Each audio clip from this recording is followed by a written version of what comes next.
Пак ли се извиняваш? И за какво? Че съществуваш. Извинението е белият флаг на мекотелото. Звукът от скършения гръбнак.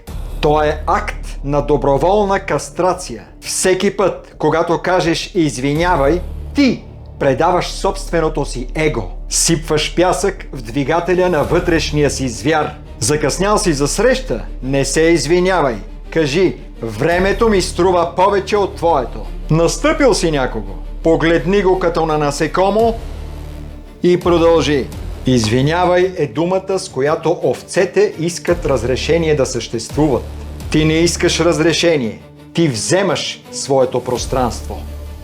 Вълкът не се извинява на овцата, че е гладен. Той просто яде. Не бъди овца. Следващият път, когато усетиш извинението да пълзи към устата ти, просто го преглътни. Още ли не си свалил манифеста на доминацията?